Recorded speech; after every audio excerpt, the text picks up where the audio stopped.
Hello guys, welcome. स्वागत है आप लोगों का एक और वीडियो में।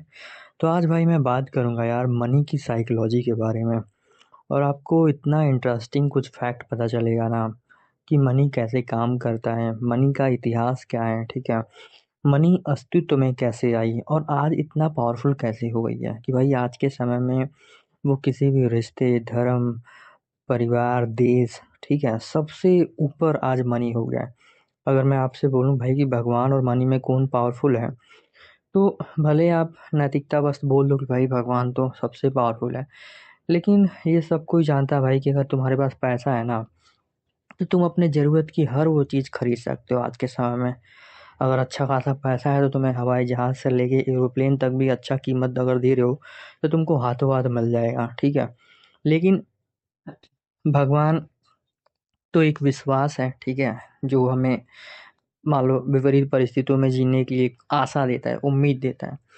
तो दोनों की अपनी अपनी वो है, लेकिन मनी आज के समय में भाई अगर बोला जाए सबसे ज़्यादा पावरफुल है, तो इसमें कोई दो राय नहीं है, ये हर कोई मानता है, ठीक है। तो यही समझेंगे भाई कि इतना पावरफुल कैसे हो गया, ये काम कैसे करता है, और हर कोई दिनों रात इतना मेहनत कर रहा है, मनी के पीछे भाग रहा है, फिर भी सबके पास पर्याप्त मात्रा में मनी क्यों नहीं आ रही है, तो उसका एक रीज़न है। तो शुरुआत करते हैं यार इसके इतिहास के बारे में। तो कल्पना करो यार, जब मनुष्य शुरू शुरू में अस्तित्व में आया होगा, ठीक है, तो वो क्या करता होगा। इमेजिन करो, आज के मतलब पृथ्वी मान लो 4.5 अरब साल पहले आई है। तो मान लो मनुष्य कुछ लाख वर्ष पहले आया होगा, ठीक है। आज के 10-15 हज़ार वर्ष पुराना इतिहास भी हमें मिलता है। तो जब सबसे पहले पहले मनुष्य आया होगा इस पृथ्वी पे, जब पृथ्वी पे जीवन का विकास हुआ होगा उस दौर में, तो क्या कर रहा होगा।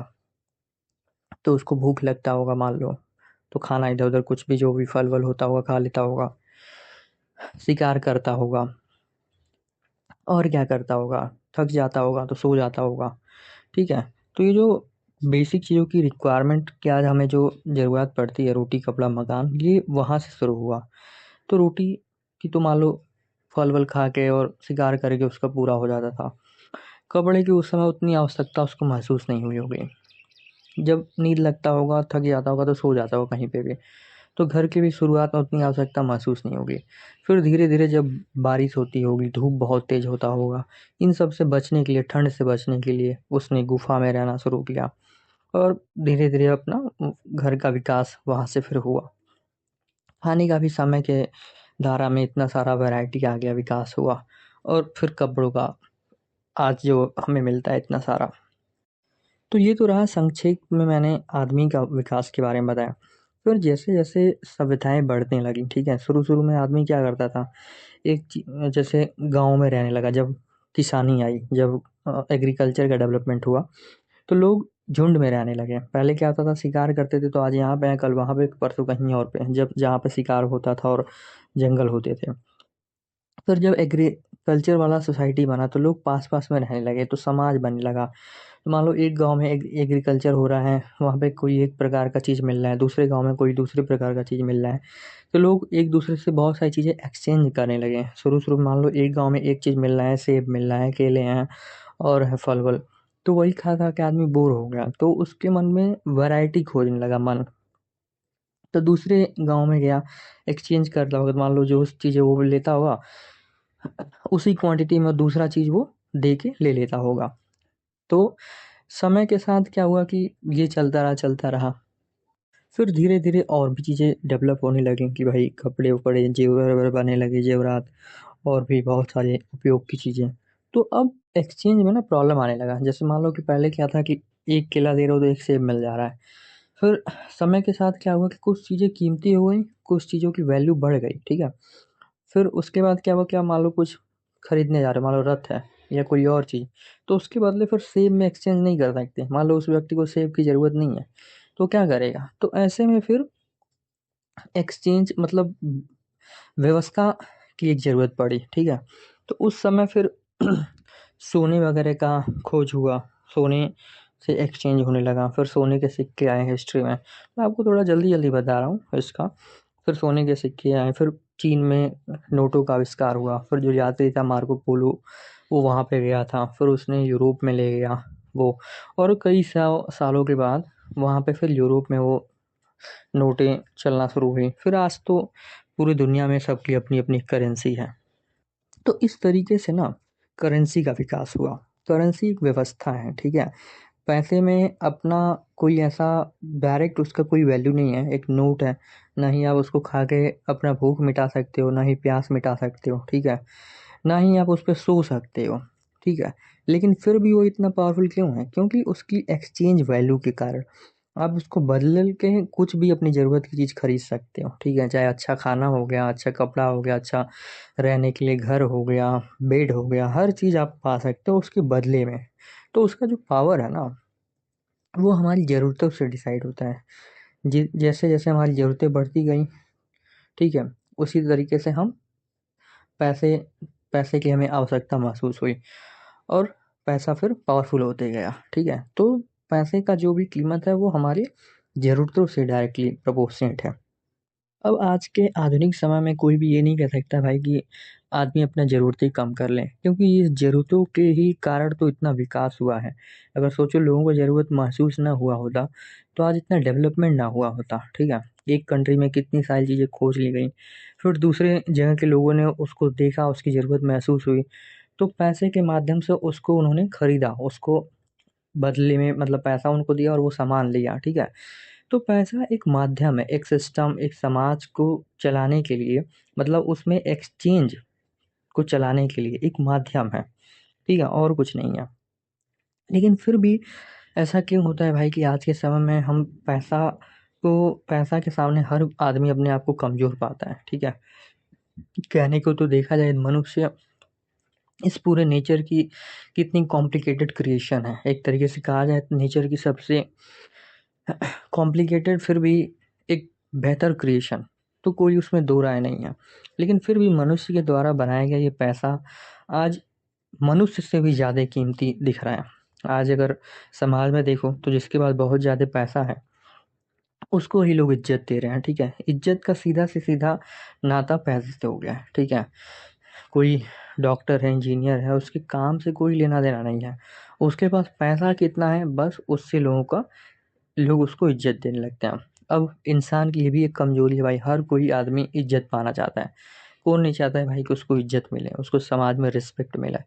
तो इस वजह से भी पैसा इतना पावरफुल हो गया है, क्योंकि अब हम देखते हैं भाई समाज में इज्जत भी उसी को मिल रहा है जिसके पास पैसा है। तो हर कोई पैसे के पीछे भाग रहा है, इसलिए पैसा और पावरफुल हो गया है, ठीक है। अगर ये एक प्रभाव हट जाए ना, पैसे का जो आदमी के मन पे प्रभाव है ये कम हो जाए कि भाई समाज में हम इज्जत उसको नहीं दे रहे हैं जिसके पास केवल पैसा है, बल्कि हम इज्जत उसके काम से दे रहे हैं कि वो कलाकार है, वैज्ञानिक है, साइंटिस्ट है, डॉक्टर है, कुछ भी क्रिएटिव काम कर रहा है, म्यूजिशियन है, चाहे वो सिंगर है। काम बेस्ड अगर इज्जत हो गया तो फिर पैसे का ये प्रभाव कम हो जाएगा। तो हर कोई केवल पैसे के लिए नहीं भागेगा, जो ज़रूरत है उसके उतने लिए तो पैसा कमाएगा ही भाई, वो तो ज़रूरत है, वो तो आपको करना ही पड़ेगा, ठीक है। दूसरा हो गया कि जो इज्जत पाने की आदमी की आकांक्षा है, फिर हर कोई देखेगा यार कि इसके काम से इज्जत मिल रहा है, तो फिर वो काम पे फोकस करेगा। हर कोई फिर वो बनना चाहेगा, डॉक्टर, इंजीनियर, वैज्ञानिक, एक अच्छा इंसान बनने की कोशिश करेगा। जहाँ कि आज क्या हो रहा है, आदमी के मन में इतनी गिरावट आ गई है कि भाई पैसे के नाते चोरी, डाकू, डकैती, मार पीट हर कुछ हो रहा है, ठीक है। तो ये पैसे की वजह से गिरावट भी आई है और पैसे की वजह से विकास भी हुआ है। अगर सोचो पैसा ना बना होता तो एक्सचेंज करने में कितना प्रॉब्लम आता, और एक्सचेंज करने में प्रॉब्लम आता तो डेवलपमेंट नहीं हो पाता। आज जो देश दुनिया में इतनी सारी देखते हो कि हम टेक्नोलॉजी बाहर से ले लेते हैं, खरीद लेते हैं, वो किसके दम पे है? पैसे के एक्सचेंज के ही बेस पे तो है। और इसी पैसे ने दुनिया में इंसान को नीचे भी गिराया है, इंसान से इंसान की दुश्मनी खड़ा कर दिया, ठीक है। तो आज के समय भाई हर कुछ चलता तो पैसे से है, तो पैसा तो बहुत आवश्यक चीज़ है, ठीक है। बट हमें समझना पड़ेगा कि जिसकी जो अ, एक स्थान है वही देना पड़ेगा, ठीक है। अब पैसे से ज़रूरतें पूरी होती हैं तो हमें ज़्यादा से ज़्यादा पैसे कमाने की कोशिश करना चाहिए ताकि हम अपनी ज़रूरतें पूरी कर सकें, ठीक है। अब हम आते हैं सीधे इस पे कि भाई हर कोई बहुत मेहनत कर रहा है और बहुत कुछ प्रयास कर रहा है, फिर भी उसके पास इनफ पैसा क्यों नहीं आ पा रहा है? तो इसका सबसे बड़ा एक रीज़न है ना मनी का साइकोलॉजी कि भाई जो व्यक्ति पैसे के पीछे भागता है ना, पैसा उससे दूर भागता है, ठीक है? ये मनी की साइकोलॉजी है। जब तक हम अपने ज़रूरतों के लिए काम करते रहेंगे, ठीक है? पैसा हमारे पास हमेशा कम ही रहेगा, ठीक है? इस दुनिया में इतने करोड़ों लोग हैं, हाँ, कभी भी ऐसा नहीं हो सकता कि भाई सबके पास खूब सारा पैसा हो जाए, ठीक है? क्योंकि पैसा डिपेंड करता है वहाँ की इकोनॉमी पे, वहाँ पे लोग क्या काम कर रहे हैं, कितने मेहनती हैं। तो ऐसा कभी नहीं होगा हर कोई मेहनती बहुत है और हर कोई काम कर रहा है। हर कोई मन में इच्छाएँ बहुत सारे पाले रख रहा है और काम कम कर रहा है, ठीक है? तो मन तो अनलिमिटेड है, मन की सीमा अनलिमिटेड है, ठीक है? और पैसे की कमी और अधिकता दोनों महसूस भी मन ही करता है। पैसा कम है तो मन दुखी होगा क्योंकि इच्छाएँ उसकी पूरी नहीं होगी और अधिक हो जाएगा तो मन फिर पागल हो जाएगा, यार बहुत पैसा आ गया तो फटाफट इधर-उधर खर्च करेगा, ठीक है? तो पैसे की ये सब ना साइकोलॉजी है, वो तुम्हारे पास पड़ा रहेगा ना तो उछाले मारता है, उछाले मार के इधर-उधर भाग जाएगा, खर्च हो जाएगा या कुछ फालतू सामान खरीदवा के तुम्हारे पास से भाग जाएगा, ठीक है? या फिर कुछ फालतू एडवेंचर करवा के तुमसे चला जाएगा कि ये इन्वेस्टमेंट कर लेते हैं, ये बिज़नेस कर लेते हैं ऐसे करके, ठीक है? इन सब से बच जाओ तो वो तुमको भाई अपने मुँह में डाल देगा, तुम्हारे पास पैसा है लेकिन अब तुम उसको खर्च ही नहीं कर रहे हो। अब तुम उसको सेव करने में लगे हो कि भाई उसको सेव कर लें बहुत सारा पैसा। अब तुम सेव करोगे उसको बहुत सारा तो भाई फिर फ़ायदा क्या हुआ? पैसे का तो वैल्यू इसी में है कि भाई उसको एक्सचेंज करो, उससे खुशियाँ खरीदो, उससे जो भी तुम्हारी इच्छाएँ हैं उसको पूरा करो ताकि तुम लाइफ़ को एन्जॉय कर सको। तो अब मैं सबसे इम्पोर्टेंट बात बोलता हूँ ना कि भाई जिसके पास जितना पैसा है ना, देखो पैसा तो लिमिटेड ही होगा तुम्हारे पास कितना भी हो, लेकिन मन जो है ना हमारा अनलिमिटेड है, ठीक है? तो मन जो है जितना पैसा है उससे उसकी ट्यूनिंग बिठाओ, उससे उसका सेटिंग करो कि भाई मन और पैसे में सेटिंग होना चाहिए कि भाई जितना पैसा है उतना ही मन उड़े। ये नहीं कि भाई पैसा मान लो 10 है, तो मन उड़ रहा है 1000। तो चलो बैलेंस करो, मान लो मन 1000 उड़ा तो एकदम से उसको 10 पे ना लाओ, उसको चलो 500 पे लाओ। और पैसा तुम्हारे पास मान लो 10 है तो कोशिश करो कि उसको कमा के 500 तक ले जाएँ, ठीक है? तो पैसे कमाओगे ज़्यादा और मन को थोड़ा लिमिट में लाओगे तो दोनों सेटिंग हो जाएगा, ठीक है? तब कोई प्रॉब्लम नहीं होगा। किसी का मान लो मन ही सेट हो गया कि भाई मेरे पास इतना पैसा और मुझे इतने में ही एन्जॉय करना है, ठीक है? और ये टेम्परेरी है, मतलब एक तरीके से कह लो ये संतोष की शिक्षा है कि भाई तुमको संतोष करने दिया था, जितना है उतने में संतोष मानो और खुश रहो। तो ये तो एक टेम्परेरी व्यवस्था है। मेरे कहने का मतलब ये नहीं है कि भाई कि हर आदमी अब कॉम्प्रोमाइज़ कर ले जीवन में। जीवन तो उसको मस्ती से ही जीना है भाई। उसको अपने जितनी मैक्सिमम हो सकता है पोटेंशियल उस पे जीना है। बट शुरुआत ये ऐसे ही होगा। अगर मान लो अंदर से तुम बेचैन हो, परेशान हो, तुम्हारा मन परेशान है, चिंतित है, पैसे में ही स्ट्रगल चल रहा है, तो पूरा लाइफ़ उसमें ही निकल जाएगा और कभी भी ज़्यादा पैसा नहीं कमा पाओगे। क्योंकि जब तुम्हारा मन परेशान है, बेचैन है तो तुम्हारा काम में मन नहीं लगेगा, ठीक है? और अगर मन नहीं लगेगा तो तुम अच्छा परफ़ॉर्म नहीं कर पाओगे, फिर पैसा कहाँ से आएगा, ठीक है? ये तो एक बात हुआ। दूसरा सबसे इम्पोर्टेंट बात है भाई, जैसे मैंने बोला ना एक बार तुम्हारा पैसा और मन का ट्यूनिंग हो गया ना, तुमने मान लो इतना पैसा इनफ कमा लिया कि भाई तुम्हारा ज़रूरत पूरा हो रहा है। अब तुम जब काम करोगे ना, तो ज़रूरत पूरा करने के लिए नहीं कर रहा हो। जो व्यक्ति ये स्टेप पे आ जाता है ना, फिर उसकी लाइफ़ बेटर होने लगता है, ठीक है? अधिकांश लोगों को देखो पूरा जीवन वो केवल ज़रूरतें पूरा करने के लिए ही अपना कमाते रहते हैं। और पैसे की अंडरस्टैंडिंग ना हो, पैसे की साइकोलॉजी ना पता हो, तो उनके पास पैसा कितना भी आ जाए वो इधर-उधर चला जाता है जिसकी वजह से वो हमेशा ज़रूरतों में ही फँसे रहते हैं, पूरा जीवन, ठीक है? तो ये हमें समझना बहुत ज़रूरी है भाई कि पैसे की कुछ साइकोलॉजी है, कुछ उसके ट्रैप हैं, ठीक है? जिसमें आदमी फँसता है और कितना भी कमा ले, वो जीवन भर केवल ज़रूरतें पूरी करता रह जाता है। तो जितना भी हो जल्दी हो सके तो अपना मनी से मन का ट्यूनिंग बिठाओ और ज़रूरतों वाला जो है ना, उससे आगे निकलो। जितना जल्दी हो सके तुम अपना जो बेसिक नेसेसिटी है, उसके लिए काम करना बंद करो और काम फिर तुम अपने मस्ती के लिए करो, आनंद के लिए करो, कुछ क्रिएटिव करो, ठीक है? जब हम ये सब चीज़ कुछ करते हैं ना, तब जाके पैसा हमारी तरफ ध्यान देता है। अदरवाइज़ जब तक आदमी ज़रूरत के लिए पैसे के पीछे भाग रहा है, तब तक पैसा उससे भागते ही रहता है, उसके उसके ऊपर ध्यान ही नहीं देता है। तो ये एक बहुत ही इम्पोर्टेंट पॉइंट है इस वीडियो का एंड एंड मैं आपको बताना चाहूँगा कि मैंने ये सारे पॉइंट मनी की स्मार्ट साइकोलॉजी एक बुक है, उसको पढ़ के वहाँ से ग्रहण किया है। तो मैं लिंक डाल दूँगा अगर आप चाहो तो आप भी उसको डिटेल में पढ़ सकते हो, काफ़ी मस्त बुक है।